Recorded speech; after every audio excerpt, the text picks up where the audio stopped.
Hi everyone, I am Nitesh. Today I am going to take a grammar portion of grade 9, that is Samas. So let's begin our chapter Samas. So let's see what is the definition of Samas. जब दो या दो से अधिक शब्द मिलकर एक नया शब्द बनाते हैं उसे हम समास कहते हैं। जैसे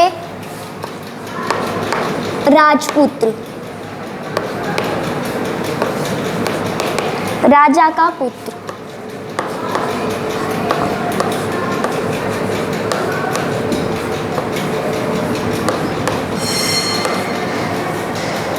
समस्त पद, जब दो या दो से अधिक शब्द मिलकर एक नया शब्द बनाते हैं हम इसी प्रक्रिया को समस्त पद कहते हैं। जैसे राजकुमार,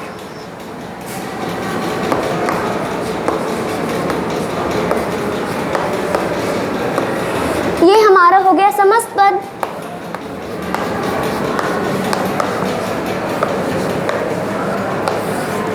हम इसको राजा प्लस कुमार भी लिख सकते हैं।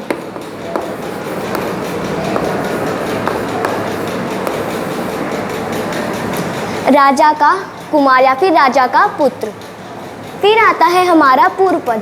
पहले पद को हम पूर्व पद कहते हैं, जिसे ये नहीं पता कि पद क्या होता है। सो पद एक शब्द ही होता है, लेकिन शब्द को हम स्वतंत्र रूप से प्रयोग करते हैं और पद को हम एक वाक्य में प्रयोग करते हैं। जैसे राजा हमारा पूर्व पद है।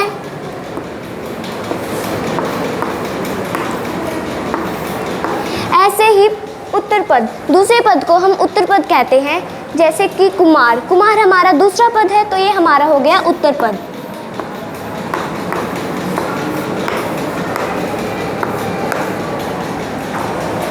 फिर आता है समास विग्रह। समस्त पद के दोनों पदों को अलग अलग करने की प्रक्रिया को हम समास विग्रह कहते हैं। जैसे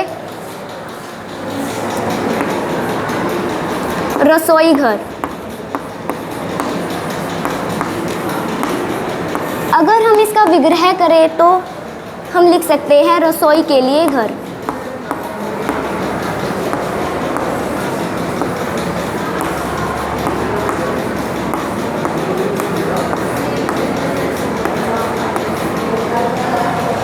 समास के छह भेद होते हैं, जिसमें से हमारा पहला है अव्ययीभव। जिस समस्त पद का पहला पद अव्यय होता है उसे हम अव्ययीभव समास कहते हैं। इसकी पहचान पूर्व पद अव्यय होने से होती है। जैसे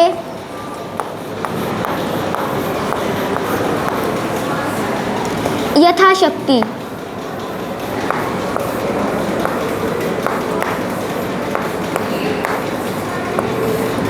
ये हमारा हो गया अव्ययीभव समास। सेकंड है आता है हमारा तत्पुरुष समास।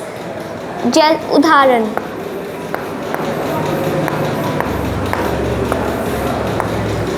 तत्पुरुष समास को में हम जिस समास विग्रह करते वक्त विभक्तियों का लोप होता है। जैसे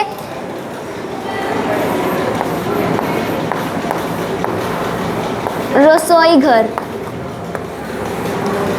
इसको अगर हम इसका विग्रह करें तो हम लिख सकते हैं रसोई के लिए घर।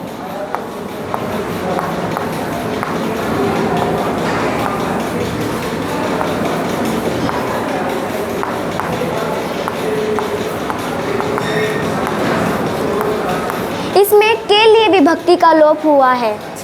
फिर आता है हमारा कर्मधारय समास। इस समास में हम विशेषण, विशेष्य,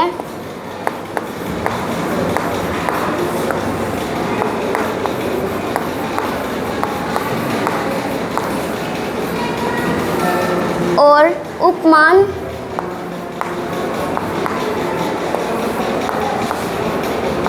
उपमेय का संबंध होता है। उदाहरण के तौर से लेंगे हम चरण कमल।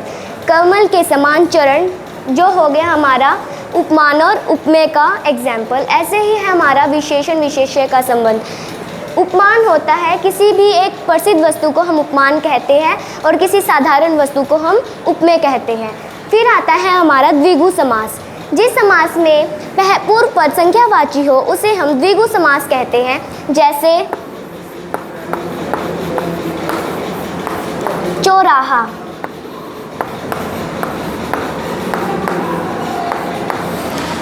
इसको अगर हम विग्रह करें तो हम लिख सकते हैं चार राहों का समाहार।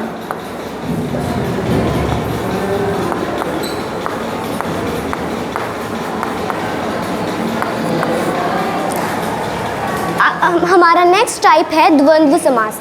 द्वंद्व का अर्थ ही विरोध होता है। जैसे अगर हम एग्जाम्पल लें, माता पिता, पूर्व पद और उत्तर पद हमारे लिए दोनों ही समान महत्व रखते हैं। जितना समान हमारे लिए माता का है उतना ही हमारे लिए पिता का है। ऐसे ही माता, अगर हम इसका विग्रह करें तो आ जाएगा माता और पिता। फिर आता है हमारा बहुव्रीहि समास। इसमें समस्त पद ना ही पहला पद और ना ही दूसरा पद प्रधान होता है, बल्कि दोनों पद मिलकर किसी तीसरे की ओर संकेत करते हैं। उसे हम बहुव्रीहि समास कहते हैं।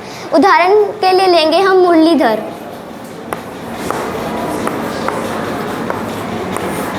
अगर हम इसका विग्रह करेंगे तो आएगा मुरली को धारण करने वाला। मुरली को धारण करने वाला मतलब किसी तीसरे की ओर संकेत कर रहा है, तो ये होगा हमारा श्री कृष्ण जी।